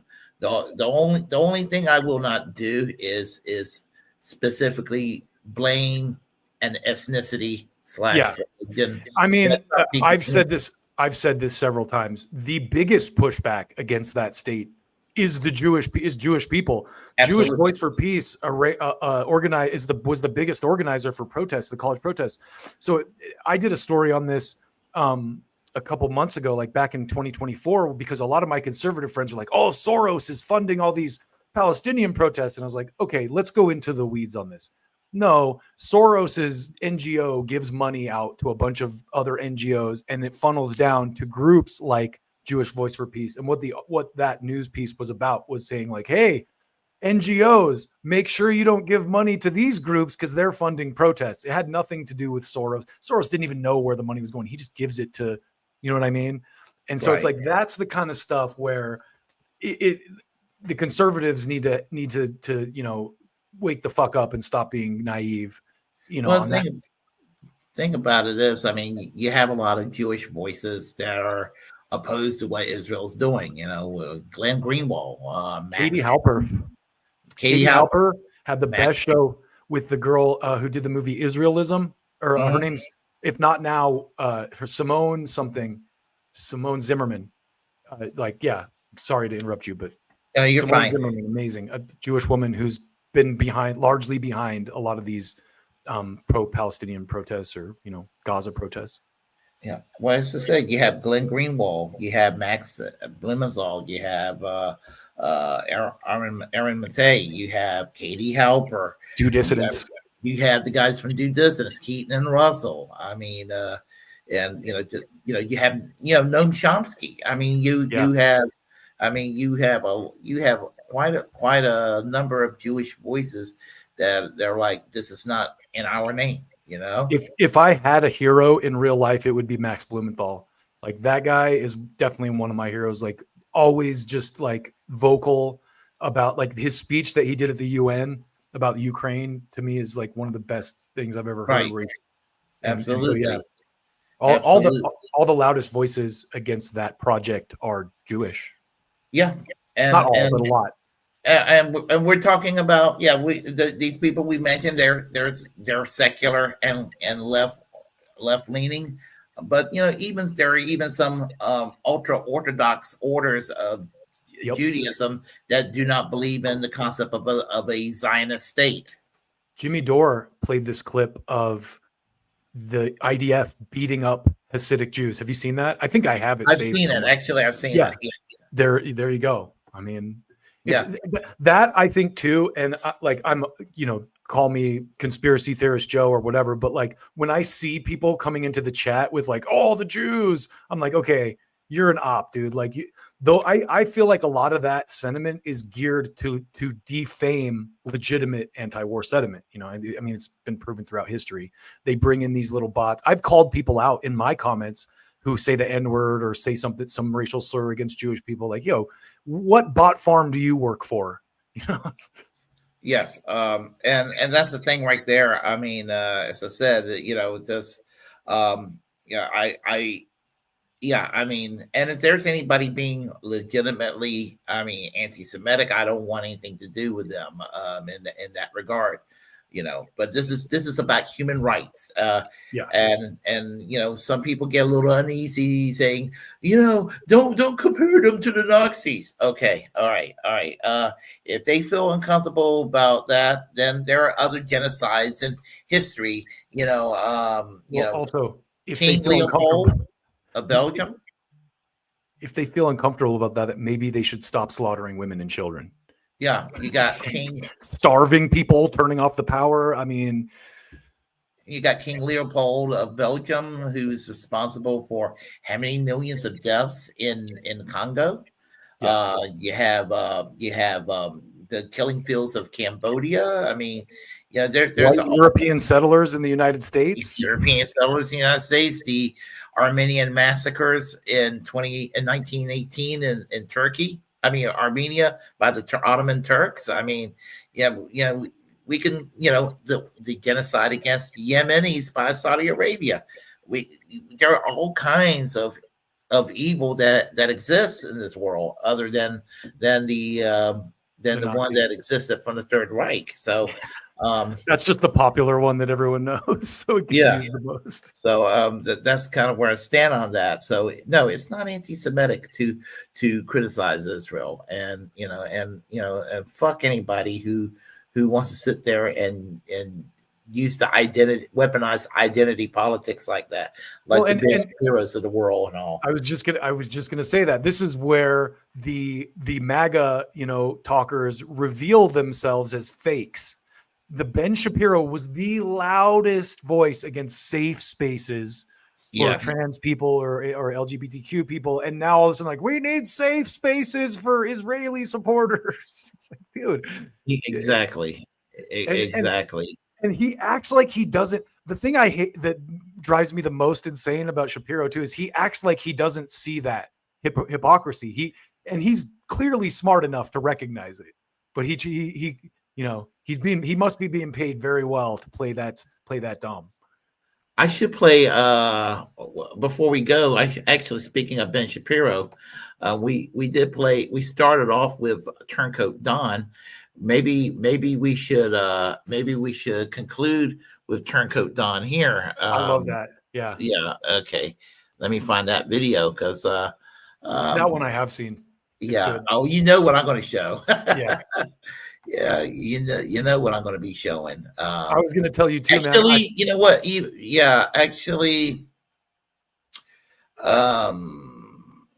Let's go with Ben Shapiro. We've been going almost 2 hours now. I was going to tell you too. I thought of you the other day because I did this bit during that Trump press conference with Zelensky, one of the reporters said something about fashion control.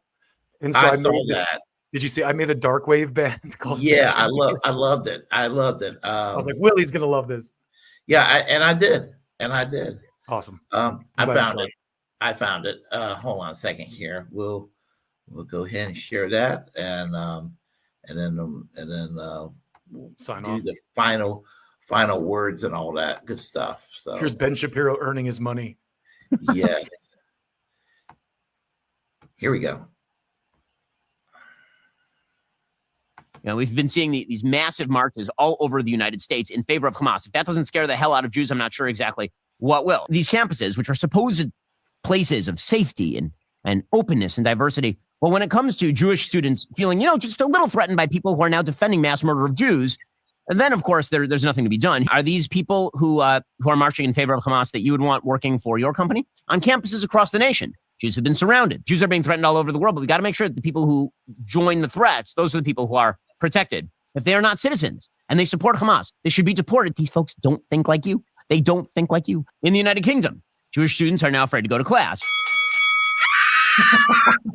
I know. You are in your dorm and you're ensconced there and you feel so comfortable with all your friends who tell you that you're just a great person and all your beliefs are exactly right. The last thing you want is somebody invading your campus and saying things that you disagree with, because that's just tyrannical and awful. You shouldn't have to feel like you're wrong ever. You should always feel like you're right. Well, toughen up, sweetheart. Bottom line is that it's time for you to learn that there are lots of differing opinions. The discussion is good for you. It makes your views stronger. It makes your views more durable. It is that exchange of ideas that actually makes an intellectual community worth having. If you're not willing to engage in that intellectual community, you're in the wrong place. If you want a safe space, we can find a padded cell for you somewhere. If you want life to just be a giant teddy bear, go back to being a child. But if you want to be an adult in the United States of America, you're going to have to deal with the fact that there are people who disagree. And that's a good thing to discuss. There are only one group of people that want safe spaces so they never have to hear from anybody of a different ideology or political persuasion. Those people are called fascists. Okay, and you've got a bunch of fascists, damn fascists on this campus, who are trying to shut down political debate and trying to cloister themselves in this little cocoon of stupidity so they don't have to debate anyone or think about issues outside their kin so that they can feel comfortable. Guess what? Life isn't about feeling comfortable. Life is about bettering yourself. Get off your ass, you stupid pansies. You got knocked the fuck out, man! Oh, it's so beautiful. You gonna cry? Yep, yeah. That sentiment, 100%, 100%. And just he had everything. He had everything he deserved. Obviously, so. It's good. It's great that we have guys like Turncoat Don and Matt Orfala out there, because Jon Stewart used to do stuff like this, but he doesn't anymore. Exactly. So let's see. You want to go ahead and pull a plug? Do a shout out about your channel, the time and everything for politics. I've been all over the place, man. My channel's Politics with Rogimes. It's POLYTICKS. The meaning, of course, being poly equals many, ticks equals bloodsuckers. So that's the premise that I'm coming from. And that's pretty much it. I broadcast this to my YouTube channel too. So people on my channel should subscribe to Willy Bragg over here. Thank you. Yes. And man, thanks. These are good. I like just having these conversations, because when I prep for a show, it takes a lot of work, and I feel like I'm trying to put something together. But I think these are much better conversations where it's good to have kind of like some different viewpoints and like trade ideas and stuff, So I appreciate you having me on, Willy. Yes, exactly. And we'll do this. We'll do this again, obviously. So and all of that. So and I would normally say hello to everybody on the chat lines, but we've been on here for close to 2 hours, and just as I said, I'll conclude by saying, when it comes to Bernie, I would say those who wants to follow Bernie, just just do it with a grain of salt, basically. Do it, not with the intention that he's, of allowing yourself to get sheep herd back into the Democratic Party, but concentrate on the actual good that he is providing, with trying to get labor to be more organized and proactive, and trying to repair decades of damage that's been done to our economy with the declining unions and all of that. But there's definitely more to what Kashama wants doing with her workers' strike back conference that she had recently. Just to add to that too, I would say with Bernie, I mean, it looks like there's people showing up to those rallies. If there is, that's good. And I hope that he uses that energy and he channels it into something positive in the short term. Like rally those people to get Trump to, I don't know, follow through on his promise to eliminate taxes on tips or something that's going to help working people. Use that coalition you're building, Bernie, to do something positive right now, to lobby the Trump administration to do something good. Because at the end of the day, we all know what's going to happen. He's going to tell people to vote for the Democrat in 4 years. Yeah, and that's something as I said, and I'm not here to tell people how to vote per se, because nobody has to agree with what I have to say on this show. I mean, whatever views are expressed on this show, as I said, it's not my final word on anything. It's my take, and people can sit there and listen to what I have to say, listen to what you have to say, and take from it what could be the best situation out of it. That's basically, that's prove us wrong. I love being proven wrong.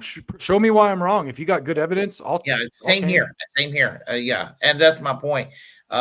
People need to realize that. As far as the situation is concerned, people take the information and do the best they can with the information being offered. Yeah. That's basically it there. Let's see. I was going to say, right now, if you want to stick around for a second after the show, I'll talk to you privately. Sure. And then I have to grab something to eat. Yeah, of course.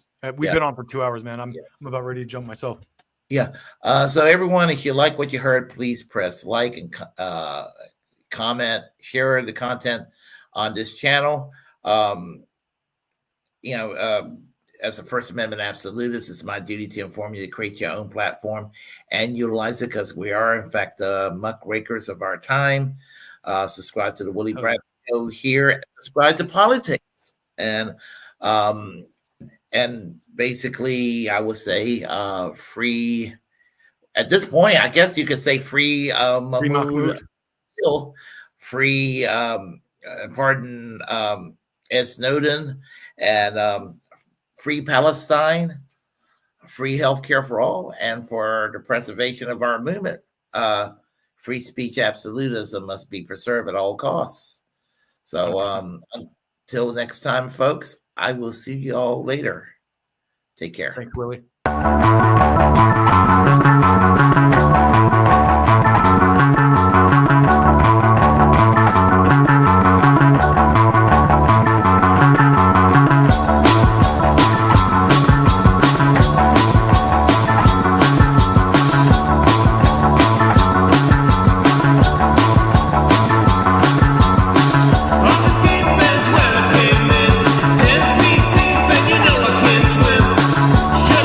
Trying to